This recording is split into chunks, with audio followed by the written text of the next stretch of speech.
Assalamualaikum warahmatullahi wabarakatuh. Kembali lagi bersama kami di channel Wisata Ilahi. Hari ini kita akan melanjutkan kisah atau cerita tentang Nabi Musa alaihi salam. Nah, kemarin diceritakan bahwasanya Nabi Musa dan para pengikutnya telah berhasil lolos dari kejaran Fir'aun dan pasukannya.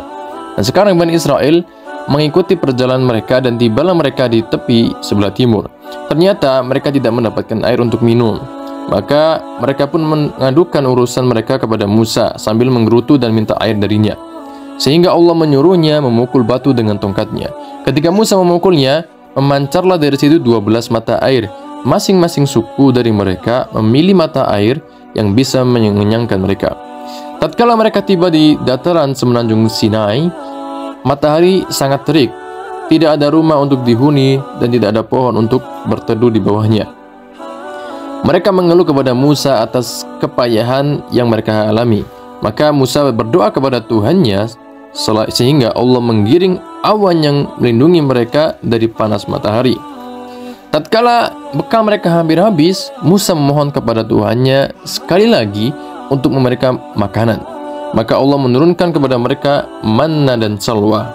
Manna adalah makanan yang turun dari udara seperti turunnya embun, turun di atas batu dan daun pohon. Rasanya manis seperti madu. Sedangkan salwa adalah sejenis burung yang datang kepada mereka berbondong-bondong, susul menyusul, hampir menutupi bumi lantaran banyaknya. Sehingga Allah mengaruniai mereka dengan kenikmatan-kenikmatan ini. Musa menyuruh makan dari makanan yang baik-baik ini. Akan tetapi mereka mengingkari kenikmatan itu dan meminta yang lainnya bahkan. Sehingga mereka dengan demikian termasuk orang-orang yang berbuat aniaya kepada dirinya sendiri. Musa mengabarkan kepada kaumnya Bani Israel di Mesir bahwa Allah akan membinasakan Fir'aun dan akan menurunkan sebuah kitab kepada mereka dari sisinya yang berisi perintah-perintah dan larangan-larangan. Ketika Allah membinasakan Fir'aun, Musa menanyakan kitab tersebut kepada Tuhannya. Maka Allah menuju lereng gunung Tur Al-Aiman dan tinggal di situ selama 30 hari, berpuasa dan beribadah kepada Allah. Setelah Musa menyelesaikan 30 hari, Allah menyuruh untuk mulai puasa 10 hari lagi untuk melengkapi ibadahnya. Dan sebelum Musa pergi untuk berbicara dengan Tuhannya, ia telah berpesan kepada Harun seraya berkata, "Jadilah engkau sebagai wakilku dalam kaumku dan baikkanlah urusan mereka serta jangan mengikuti jalan orang-orang yang berbuat kerusakan." Nah, setelah genap 40 hari, Tuhannya berbicara kepadanya dengan kalamnya yang azali, sehingga ia pun memiliki keistimewaan yang tidak dimiliki oleh manusia. Pada waktu itu, ia merasakan kerinduan yang sangat kepada Tuhannya dan mengharapkan bisa melihatnya. Maka Allah berkata kepada Musa, "Engkau tidak akan dapat melihatku." Kemudian Allah ingin memberitahukan kepadanya bahwa sesungguhnya ia telah meminta sesuatu yang besar dan tidak bisa ditanggung oleh gunung-gunung. Kemudian Allah berfirman kepadanya, "Engkau tidak bisa tahan melakukan hal itu. Akan tetapi aku akan menjelma kepada gunung yang lebih kuat dan lebih hebat darimu. Jika ia tetap dan bisa bersabar untuk melihatku dan kehebatanku, maka bisalah engkau melihatku." Ketika Allah menjelma kepada gunung itu, maka gunung itu pun menjadi rata dengan tanah, dan pingsanlah Musa lantaran kengerian yang dilihatnya. Ketika ia sadar dari pingsannya, ia berkata, "Aku sucikan engkau, wahai Tuhanku, dengan penyucian yang layak dengan kemuliaan-Mu, dan aku bertobat kepadamu. Akulah orang pertama beriman di zamanku kepada kebesaran-Mu." Maka Allah berfirman kepadanya bahwa ia telah memilihnya untuk menyampaikan risalahnya, yaitu kitab-kitab Taurat, kepada manusia, yang meliputi nasihat-nasihat dan hukum-hukum bagi Bani Israel. Maka kembalilah Musa kepada mereka dalam keadaan sangat marah dan bersedih. Ia berkata kepada mereka, "Tidakkah Tuhan kalian telah berjanji kepadanya agar membimbing kaumnya dengan tuntunan yang paling utama? Apabila ada dua pilihan yang salah satunya bisa mendatangkan pahala yang lebih besar, maka hendaklah mereka mengambil yang lebih utama." Kemudian Allah memperingatkan Bani Israel agar tidak durhaka kepadanya, supaya ia tidak menimpakan siksaan yang kepada mereka. Quran Surat Al-A'raf ayat 142 sampai ayat 145. Telah disebutkan sebelumnya bahwasanya penyembahan berhala telah berakar pengaruhnya di hati Bani Israel. karena pergaulan mereka dengan orang-orang Mesir. Di antara perbuatan mereka adalah menyembah anak sapi. Sebelum itu, anak-anak sapi dijadikan Tuhan.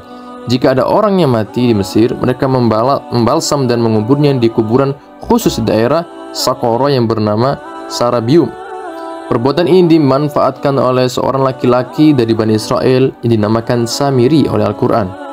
Maka datanglah ia kepada mereka membawa seekor anak sapi dan berkata kepada mereka, "Ini adalah Tuhan kamu dan Tuhan Musa yang telah dilupakannya, sedangkan ia telah pergi untuk menemuinya dalam kepergiannya yang lama." Sebelum kepergiannya itu berbicara kepada Tuhannya, Musa telah berjanji kepada kaumnya bahwa ia akan meninggalkan mereka tidak lebih dari 30 hari. Ketika Allah menyuruhnya menambah puasanya 10 hari sehingga bertambah lama kepergiannya dari kaumnya, maka mereka menganggap terlambat. Mereka berkata, "Sesungguhnya Musa telah mengingkari janjinya." Ketika itu timbul pikiran jahat dalam jiwa Samiri, lalu ia pun memanfaatkan sebagai kesempatan dengan mengambil perhiasan dari Bani Israel yang telah dia bawa. Perhiasan berupa emas itu kemudian diolah dengan teknik khusus yang membuat angin bisa masuk dengan menimbulkan suara-suara dari mulutnya, sehingga suara sapi. Kemudian Samiri menyuruh mereka menyembahnya. Harun berbicara dan memahamkan mereka bahwa mereka itu difitnah dan ia berusaha mengembalikan mereka dari penyembahan anak sapi. Namun tidak berhasil, dan teruslah mereka itu menyembahnya sampai Musa kembali kepada Bani Israel. Ketika Musa berbicara dengan Tuhannya, ia diberitahu bahwasanya Samiri telah mencelakakan kaumnya. Musa pun berkata, "Allah telah memberikan Taurat yang berisi petunjuk dan cahaya, dan ia telah menepati janjinya.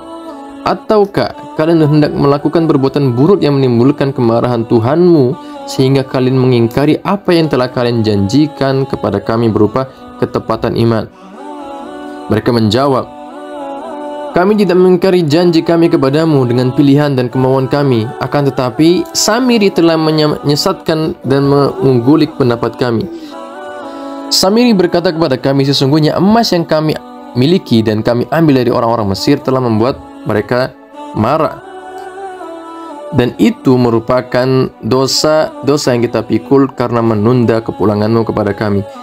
Jalan keluarnya adalah dengan melemparnya ke dalam api untuk menyenangkan Tuhan kita, supaya engkau kembali kepada kami."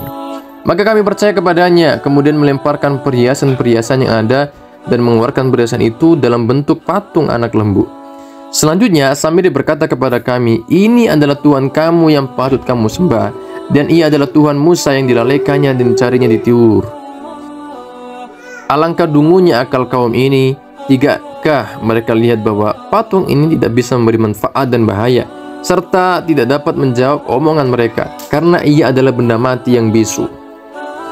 Musa menemui saudaranya Harun dan menegurnya dengan keras seraya menarik janggut dan rambut kepalanya.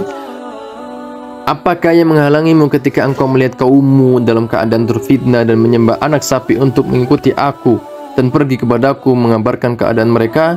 Harun menjawab, "Aku khawatir engkau menyangkaku menceraikan antara sesama Bani Israel, sehingga aku biarkan segolongan mengikutimu dan segolongan mengikuti Samiri.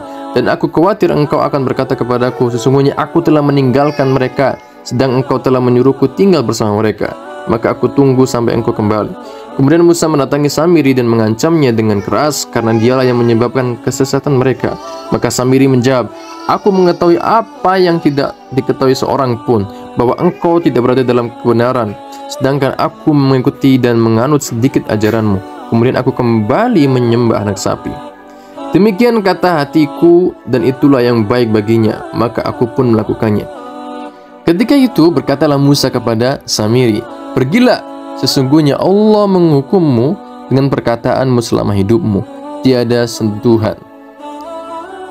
Ia selalu merasa sakit hati bila disentuh oleh siapapun. Maka bila ia menemui seseorang dan takut disentuh, ia pun berkata, "Tiada sentuhan." Kemudian pergilah Musa mengambil anak lembu itu dan memakarnya, kemudian membuang abunya ke laut. Bani Israel menyesal atas dosa mereka dan minta ampun kepada Tuhan mereka. Maka Allah mewahyukan kepada Musa bahwa tobat mereka adalah dengan membunuh diri mereka sendiri. Bani Israel melihat bahwa mereka telah berbuat aniaya kepada diri mereka dan berbuat dosa besar dengan menyembah anak sapi. Maka Musa memilih 70 orang laki-laki untuk pergi ke Gunung Tur, tempat di mana ia biasanya menerima wahyu, untuk menyatakan ketaatan kepada Allah dan penyesalan atas dosa yang telah mereka perbuat. Di situ Allah berbicara kepada Musa, akan tetapi sekelompok dari mereka tidak percaya bahwa Allah yang berbicara kepada Musa. Mereka tetap membangkang dan durhaka kepada perkataan Musa. Mereka pun berkata, "Kami tidak percaya kepadamu sampai kami melihat Allah secara langsung dengan mata kami, tanpa tabir yang menutupinya." Lantaran permintaan itu, mereka ditimpa petir sehingga mereka pun berguguran di bumi. Kemudian Allah membangkitkan mereka dan kematian setelah Musa berdoa dan meminta ampun atas perbuatan orang-orang yang bodoh di antara mereka. Juga memohon supaya jangan menghukum semua orang lantaran perbuatan sebagian dari mereka. Maka Allah mengampuni dosa mereka dan menghidupkan mereka kembali. Kemudian Musa memohon rahmat dan ampunan bagi kaumnya. Allah memberitahu bahwa hal itu kembali kepada kehendaknya, sebagaimana Allah memberitahukan bahwa Dia menetapkan rahmatnya bagi orang-orang yang bertakwa, mengeluarkan zakat, dan beriman kepada ayat-ayat. Allah menyuruh Musa membawa Bani Israel ke tanah suci Palestina guna menetap di situ. Maka berserulah Musa kepada kaumnya, mengingatkan mereka akan kenikmatan yang diberikan Allah kepada mereka, dengan menjadikan nabi-nabi yang banyak dari golongan mereka untuk memberi petunjuk kepada mereka yang sesat. Di samping itu juga membebaskan mereka dari perbudakan dan memberi mereka kenikmatan-kenikmatan yang banyak yang dikhususkan pada mereka di zaman itu. Oleh karena itu, wajiblah mereka bersyukur kepada Allah dan menerima perintah Allah dengan penerimaan yang baik. Sebelum Musa meminta kepada kaumnya untuk memasuki tanah suci, ia mengirim perintis jalan untuk menyelidiki dan memberi kabar tentang penghuninya. Ketika mereka kembali, mereka mengabarkan kepadanya bahwa penghuninya kuat-kuat dan kota-kotanya berbenteng, sehingga mereka takut ke sana dan tidak mematuhi perintah Musa untuk menyerang. Sebaliknya mereka berkata, "Sesungguhnya di negeri ini terdapat orang-orang yang gagah berani. Kami tidak sanggup melawan mereka dan kami tidak akan memasukinya selama mereka ada di situ. Jika mereka telah keluar, barulah kami akan memenuhi permintaanmu dan memasukinya." Nah, di antara Bani Israel ada 2 orang yang bertakwa dan menasehati mereka untuk masuk dari pintu kota supaya mereka bisa menang. Akan tetapi Bani Israel menolak nasihat itu dan mengatakan kepada Musa dan dengan kalimat yang menunjukkan kehinaan, pembangkangan, dan sifat pengecut. Mereka berkata, "Pergilah engkau bersama Tuhanmu dan berperanglah, sementara kami duduk di sini." Habislah sudah upaya Musa. Akhirnya ia pun memohon kepada Tuhannya untuk memberikan keputusannya, sehingga diputuskan bahwa tanah suci itu diharamkan atas Bani Israel dan mereka akan berkeliaran di padang pasir Sinai selama 40 tahun. Ya, itulah kisah tentang Nabi Musa dan Bani Israel, bagaimana mereka itu sangat membangkang dan menolak untuk menerima ajaran Nabi Musa. Ya, sekian dari kami, semoga ada banyak sekali manfaat dan hikmah yang kita dapatkan. Sekian, wassalamualaikum warahmatullahi wabarakatuh.